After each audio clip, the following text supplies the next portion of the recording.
Hey, what's happening? I'm Tommy C, and this is In the Crease with Tommy C. This is the fan show, the politically incorrect show, an edgy show. In fact, it's just an edgy channel. Fans Network, for lack of a better word. So, you want to hear some real hockey talk?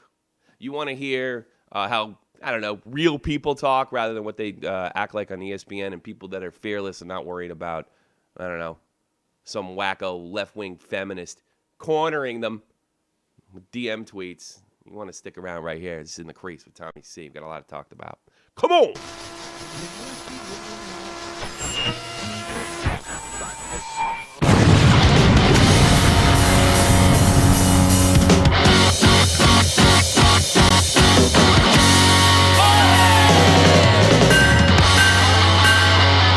Good morning, everybody. It's time for your morning ice.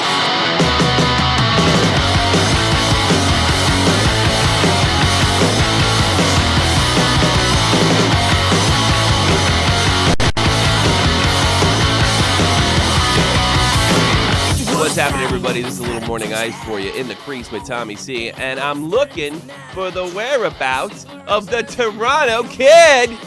None other than devious Dave Rose coming out of Alberta. What's happening? What's going on in Canada these days? It's cold. How did I know that? It's Canada. It's cold. It's cold. Do you like the... Oh, Jesus. We have a call right off the bat, and I think I know who this is. Oh, and I think I forgot to prepare the video. But let's get this gentleman on there. Oh, Christ. Don't do anything stupid, Tommy. Yeah, you're on the air. In the Crease, Tommy C. What's up? What's going on? Well, how did I know it was you? Come on, man. I was going to say Joe from Oklahoma. And of course, it's Roy from Florida. And I know you weren't a Bruins fan, but I mean, it was, I don't know, a Florida Panthers fan. But it was pretty reasonable to assume, considering you're from, I don't know, Florida. I actually recorded your the big event yesterday. Let's see if I can get that. But do you have caller ID? What's that? Unfortunately, yes. Why? ID? Why is that? Well, no. Do you know who's calling? What kind of caller ID? No, I just get the number. I don't remember. I'm kind of dumb. I don't really remember numbers and stuff. So I mean, it's not a big. I don't know. What do you want from me, Roy? What's on your mind? Nothing. Let's hear what you got, man. I hope L.A. Kings beat the Bruins again last night, man. We can't buy a win. No, you can't. And I got to be honest with you. I don't have good news. And I said this. The problem is a lot worse than I thought with Boston. I think age has played a factor. A style change has played a factor. And let's face it, the Boston Bruins decided to go to sort of a more finesse style. And they traded away their best finesse player 2 seasons ago in Sagan, who has become a franchise player. At some points have led the league in goals. It was a completely... the decision to get rid of Sagan confuses me to this day. And especially with the sort of toned-back style of the Boston Bruins. The Boston Bruins were at their best when they were intimidators. But for some reason, we have sort of collectively decided that that system, that style of hockey doesn't work anymore, even though they won a cup 3 years ago with that style. So I got bad news for you. I think there's more to come. I think there's a slight chance you may struggle for a playoff spot, but I expect you to get in there. And I don't expect you to go very far in the playoffs. I hate to say this, but I think at this point in time, and I'm not just being a homer, I think the New York Rangers are probably a better hockey team than the Boston Bruins right now.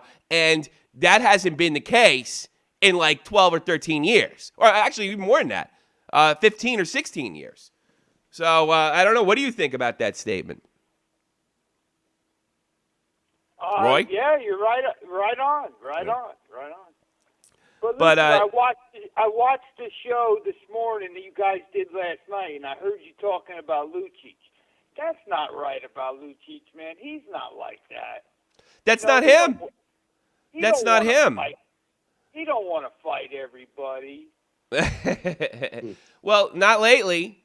I think Milan Lucic, kind of taking a punch and then crying, in my opinion, about being jumped and he wasn't, or sucker punched, is sort of indicative of the kind of the new Bruins way, which didn't need changing.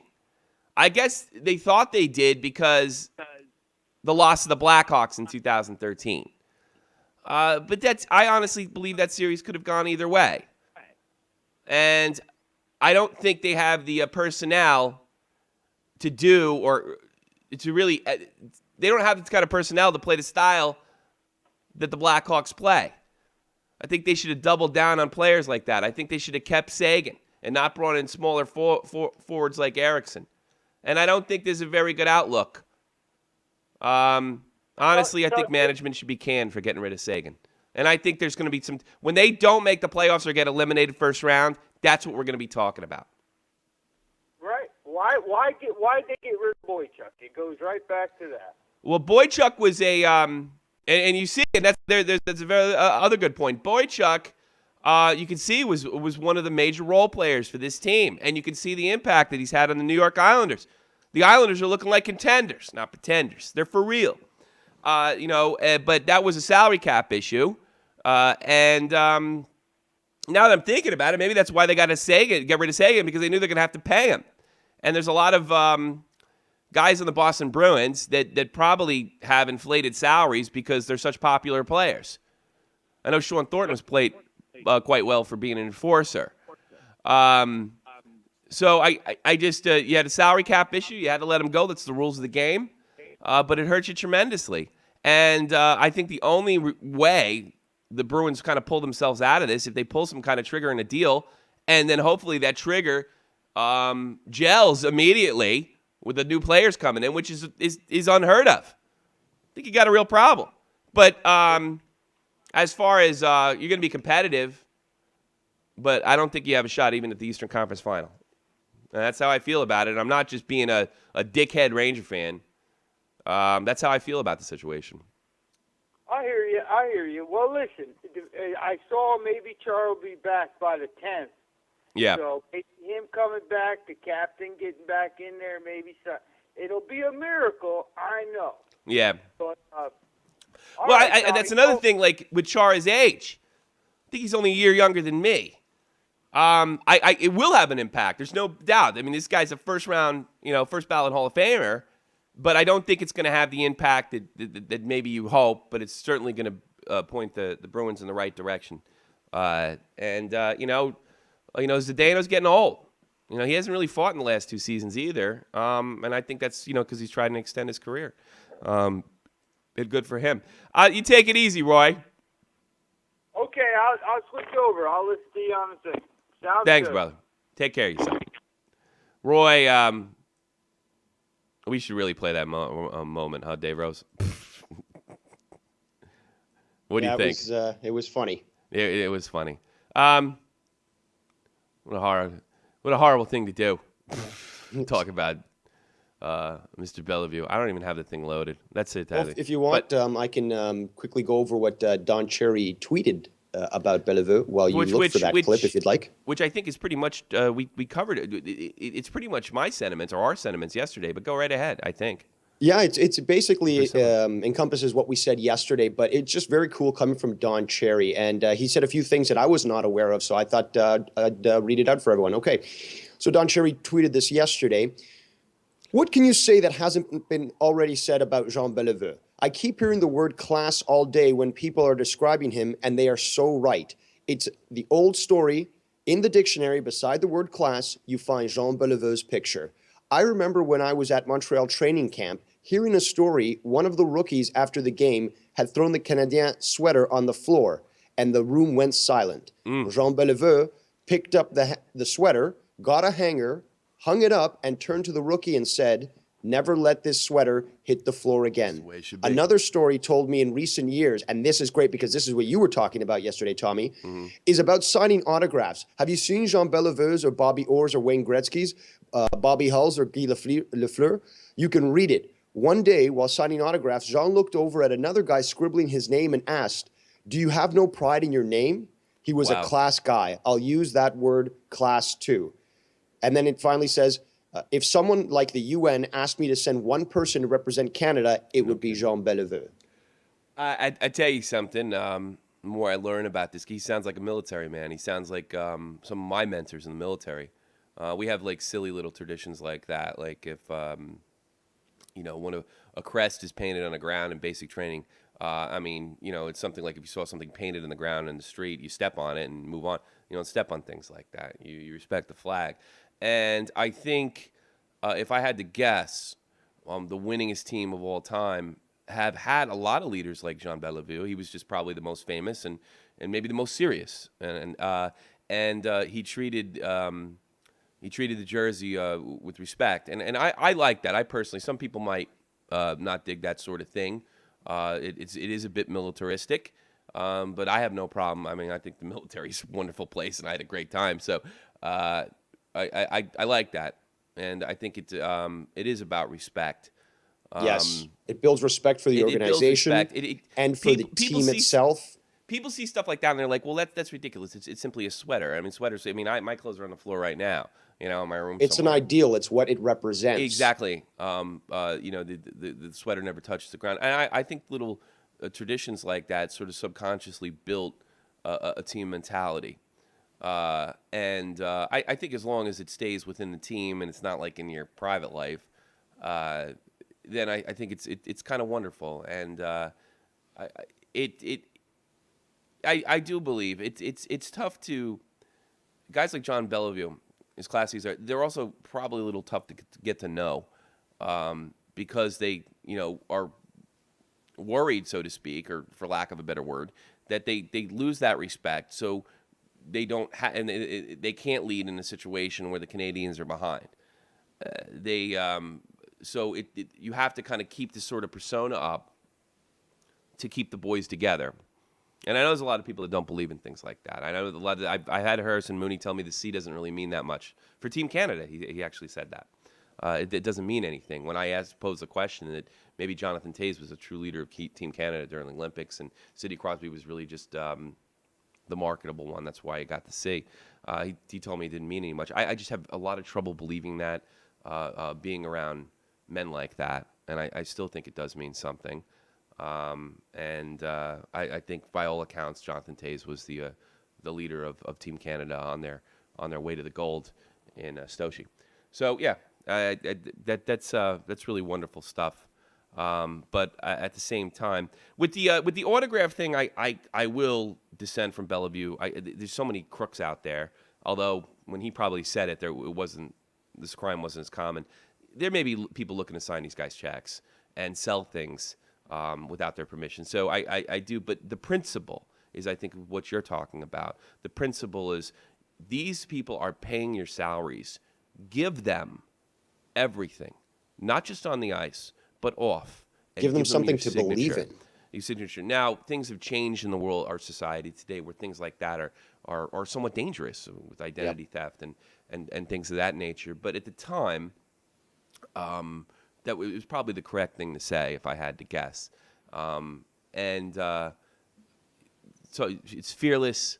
It's we could do 100 shows about Jean Bellevue, which I loved. I always hated guys that they'll be speaking in English, and then they'll put on this crazy accent when they say something in French or in Spanish. But I've been enjoying doing that the last couple of days. Well, I'm a big fan of Jean Bellevue, and then act like they didn't do anything. Act like they didn't change their voice, Yeah. It's one of my favorite things in the world.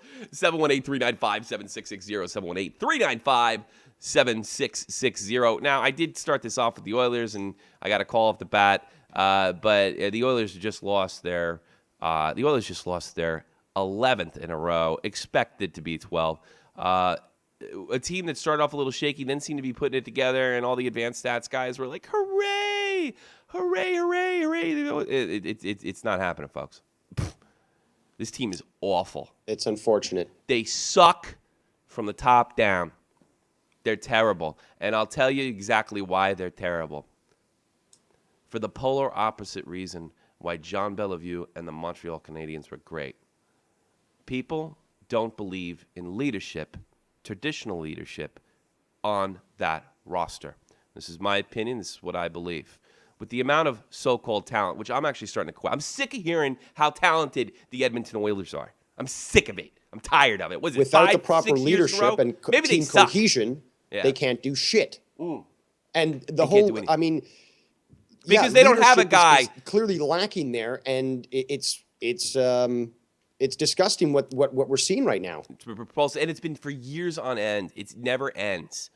And they bring this guy, Dallas Aiken, who I think has looked hopelessly in over his head since the time he got there. I remember this scene last year where he took his daughter to school and some, rat-faced troll kid said, "Hey, you suck!"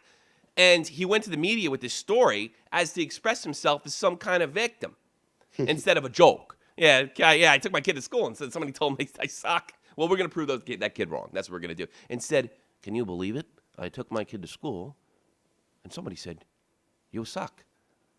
Are you that soft? Wonder if he's going to do the same thing at hold a press conference after a game because somebody in the stands, made some comment. Yeah, I know. It's ridiculous. And Dallas Aiken's hopelessly an own friend. He's a lousy leader. He's probably was brought in to kiss these fucking kids' ass. They need to get their ass. I want to say one kicked. thing. I kind of believe that word leadership might be a bad word in that locker room. It's one of these things that they have a contempt for. Like, leadership? What the hell? I don't need that. I mean, I'm a skilled player. We're just going to be cohesive automatically without following the banner of united under one leader. You take guys like Kevin Lowe and you take guys like Craig McTavish, and they have no excuse. I guess they think that shit's passé. Who led them? Yeah. Mark Messier, Wayne Gretzky. Do you mean to tell me the success that you had with those teams in the 80s, maybe the greatest hockey teams of all time, including some great Montreal Canadiens teams, and that's saying a mouthful. Is that no longer apply? Was that then and this is now? Well, the fact of the matter is you're losing. And it's not just the typical, the Oilers can't keep it out of the net because they're so talented offensively. They can't score either. Yakupov might be the almost overrated hockey player in my lifetime. When I found out the Rangers were not getting him, I was ecstatic because he looked like another loser we had to bring over, like Eric Lindros. This team's not the only one is that I have a little bit respect for. I think it's Taylor Hall. He's not putting in the net. Dallas Aiken, when Kevin Lowe and Craig McTavish decide they want to save their jobs and stick around one more season, they're going to take you downstairs and patch in. We tell you how much they appreciate your work. It's sorry it didn't work out. We'll certainly give you the best references you could possibly get in your next job. Certainly this wasn't all your fault, but we want to go in a new direction. Do you know what that means, Dallas Aiken? It means you suck. That's life. You suck. Your team sucks. And you're an embarrassment. That's what life is. I agree. You suck. This idea that if nobody says mean things, the world will be a better place and nothing will go wrong is a myth on the level of religious proportions. But real men who are told they suck man up and try to be even better to prove that person wrong, rather than hold a conference and say, "Poor old me, somebody's criticizing some kid told me I suck." I tell you so. I think I have somebody tell me I suck every single day. Look at my videos. I don't care. Give a fuck. A, I know I don't suck. And B, if they pointed out something, I'm going to fix it.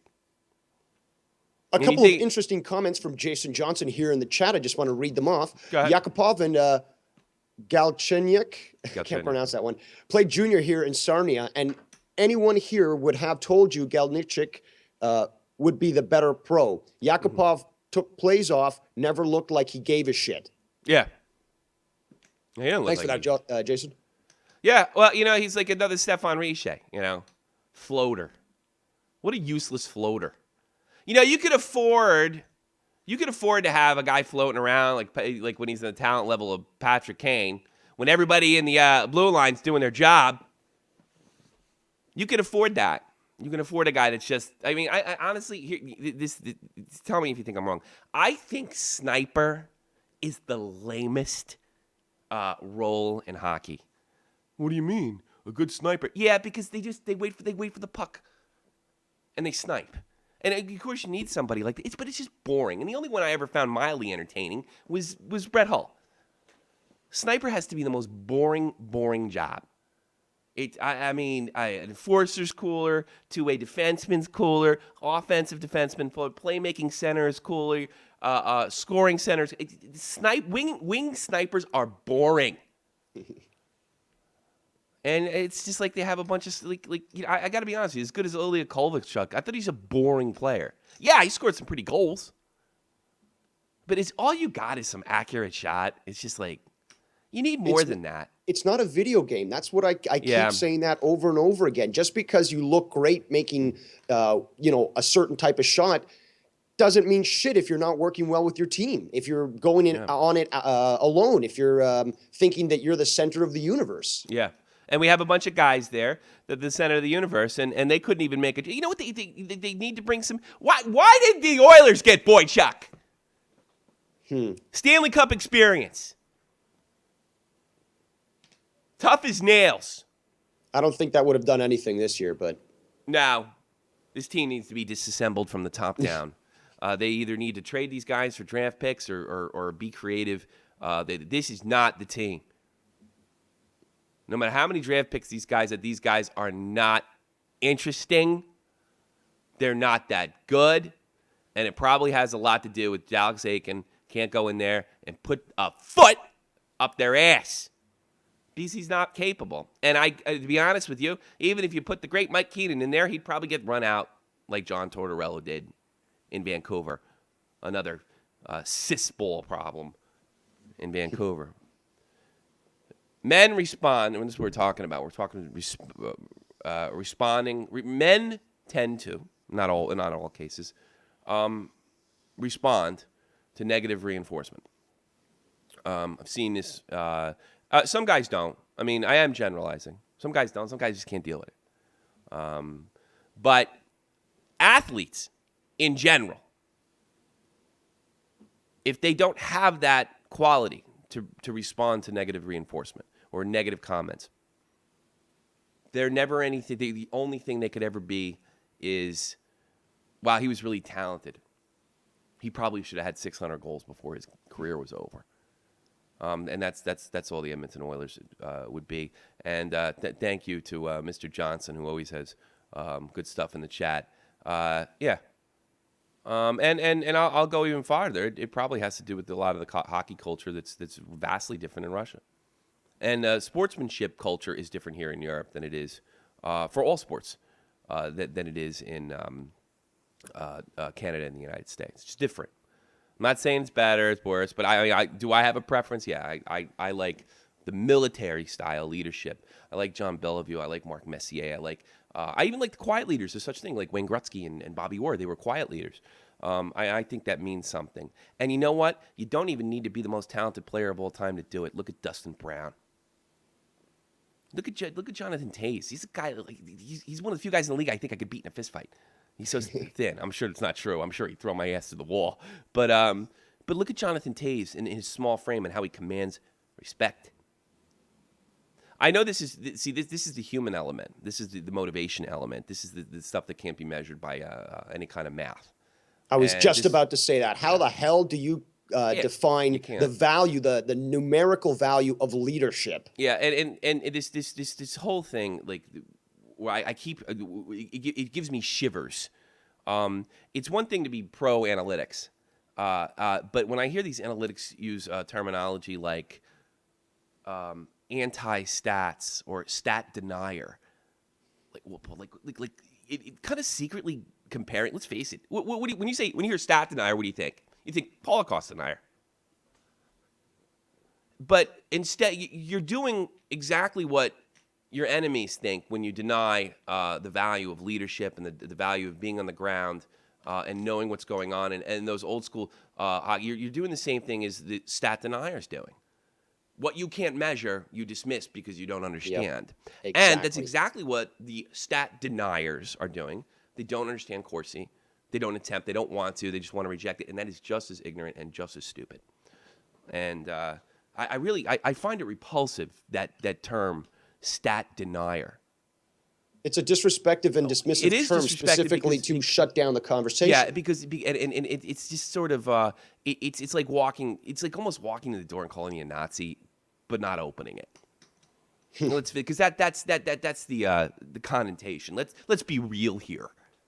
And that's a pretty disgusting thing to call somebody when you're talking about hockey. That's crazy. That's nuts. I might even do a little overtime. Are you up for it? Or you got to be somewhere.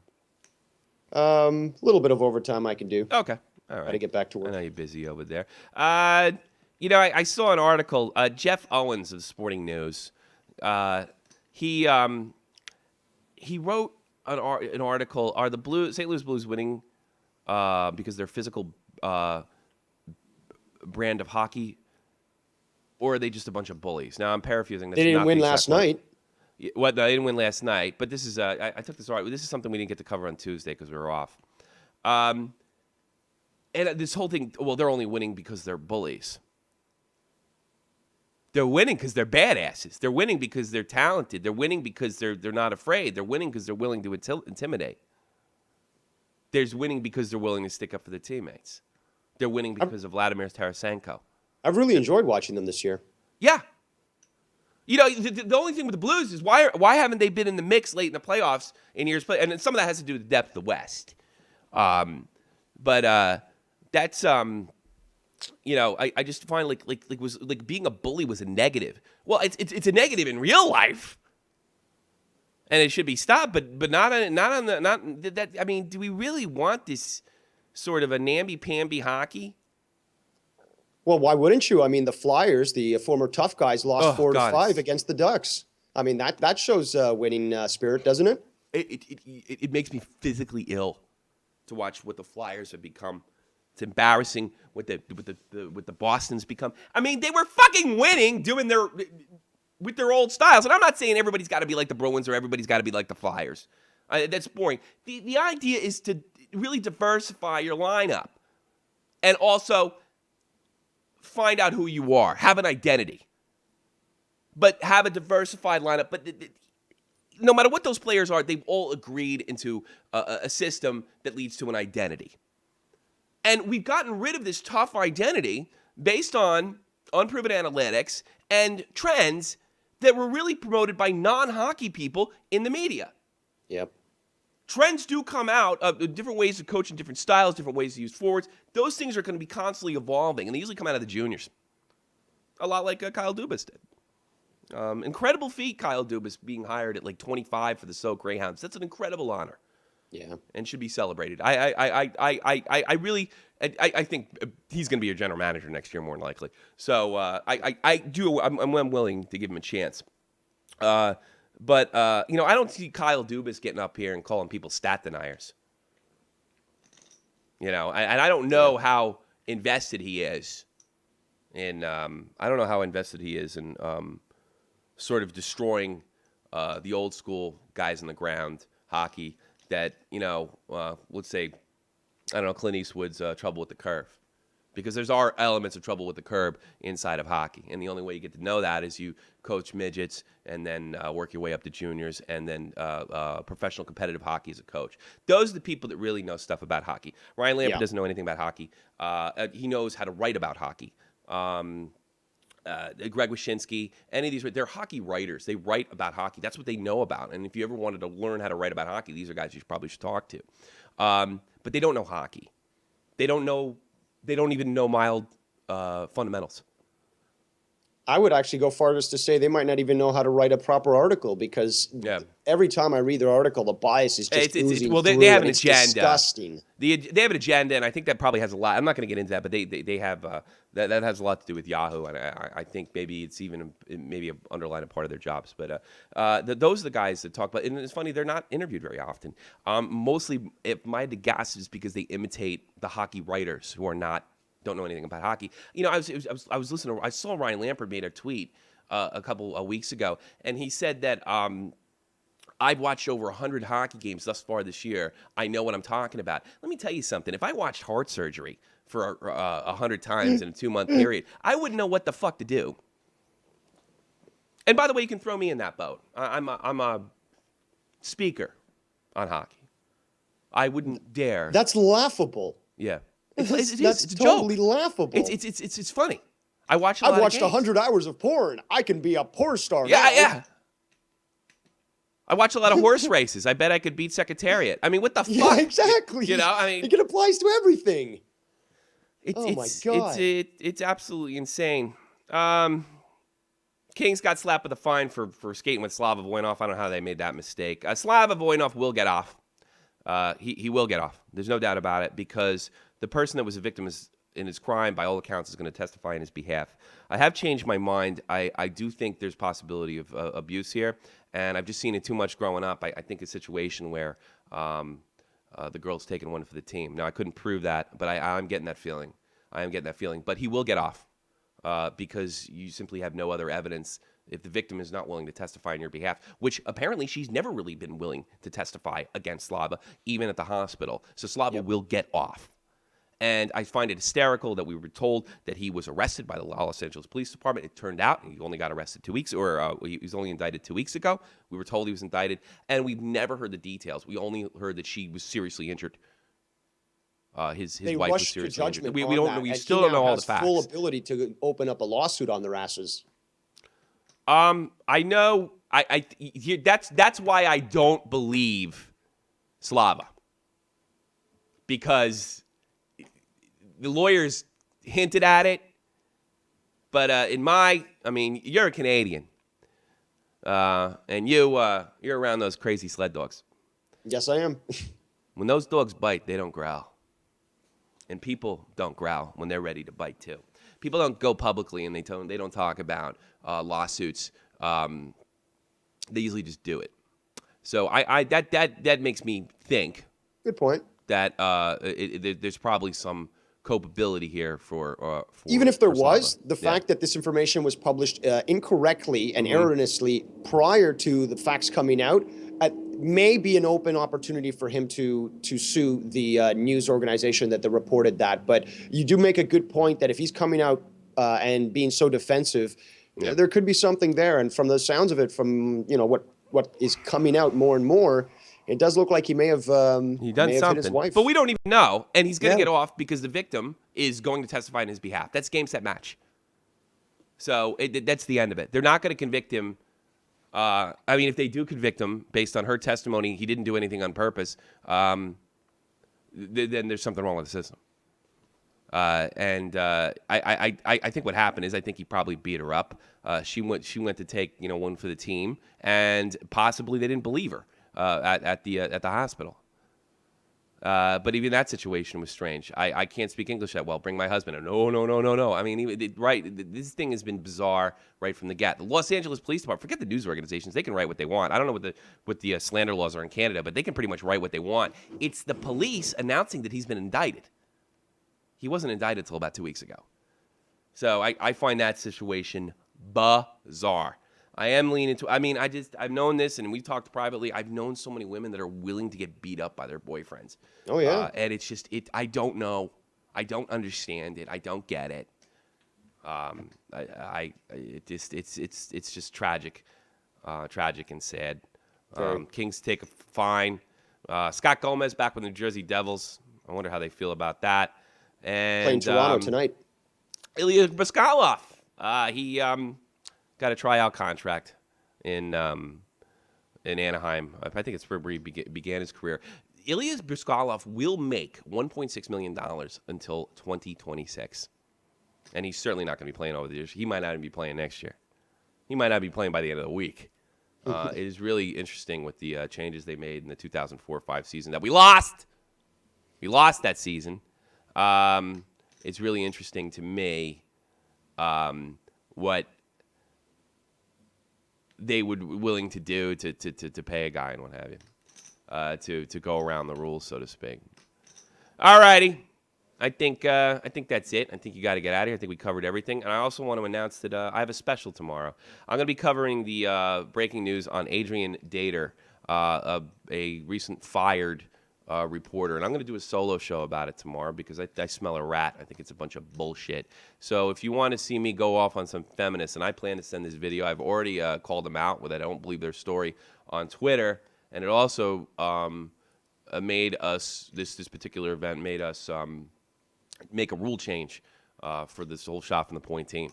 That we'll probably be talking about Shot from the Point live on Sunday, 3 p.m. Eastern Standard Time. So we're not going to be sticking up for Dater's behavior, but we're going to point out I simply don't buy his. I don't buy these screenshots, half a screenshot of half a conversation, and we're seeing people get fired in Harrison Mooney type fashion often. And I'm going to go after them. I'm going to send them the goddamn video. And it's absolutely sure to make people explode. It's going to be a little more in the political realm. But stick around tomorrow. I'm going to make it myself. We normally don't broadcast on Friday. But stick around 10 p.m. Eastern Standard Time because I'm going to light shit on fire tomorrow. Because I smell a rat. Looking forward to it. Yeah, I'm sure you'll love it. I'm going to probably cut it in the morning and then have it automatically upload. It'll be on a... But I was like, let's go over tonight's games last night's game in the National Hockey League. And the Wild take North Stars 2-1. That's right. I'm going to start calling the North Stars. I'm glad that you're continuing with that. Yeah. yeah. Patrick Kane scored twice in the opening 5 minutes. Laid the smackdown on the Blues. In the third period, they notched their 4th consecutive win. Hawks take it 4-1. Dustin Byfuglien scored late in the third to deny the Oilers a regulation win. Matthew, you know what? You are going to teach me French names. We're going to work on it together, me and you. Matthew Bro tucked the overtime winner. Edmonton drops 11 in a row. We talked about it in great detail on this show. After taking lead early in the matchup, Philly later goes down to the Anaheim Mighty Ducks. They take that shootout 5-4. Flyers up, and they're down. Flyers up, and they're down. I think it was a miracle they actually took a lead on Anaheim. A miracle. Anaheim's a real contender. Tonight's games in the National Hockey League. Here you go. 7 p.m. Eastern Standard Time, Washington at Carolina. The Vancouver Knuckleheads, they play the Pittsburgh Penguins at 7:30 Eastern Standard Time. The Dallas Stars, they head into Detroit to take on the Red Wings. The New York Islanders play the Ottawa Senators. The Buffalo Sabres, who are winning lately, and they're not going to get Connor McDavid. They're going to get pounded tonight by the Tampa Bay Lightning in Tampa Bay. The New Jersey Devils take on the Toronto Maple Leafs. Devils in trouble lately. Toronto should be able to take advantage of it. Columbus Blue Jackets take on the Florida. I bet in this game. Bet on Florida. Florida will take Columbus in Florida. Put your money on it. Lock of the week. Bet on it because there's going to be a slight. I think Columbus will actually be the favorite, so I put money on that. 8 o'clock Eastern Standard Time. The St. Louis Blues take on the Nashville Predators. And the Colorado Avalanche take on the Calgary Flames. Stanley Cup champion Los Angeles Kings at 9 o'clock Eastern Standard. They take on the Yotes. And the Boston Bruins take on the San Jose Sharks. So that's it. Thank you very much, Mr. Dave Rose, for being on. My pleasure, boss. Little extra time. I do appreciate that. If you like to contact me, here's the stuff below. Twitter, Tommy C. SFTP. Go always call me Shot from the Point or call 718-395-7660. Search for us on social media. I am very easy to get a hold of. Very, very easy to get a hold of on Twitter, and I more than likely will answer you back. And if you want to buy our crap, check out www.zazzle.com/pointit. Oh! Thank you very much, everybody. Check out for tomorrow's extra special. I may be doing solo shows on Friday. Maybe not live, but I'll do it on Friday. Here we go. See you, everybody. Have a great hockey weekend. See you tomorrow.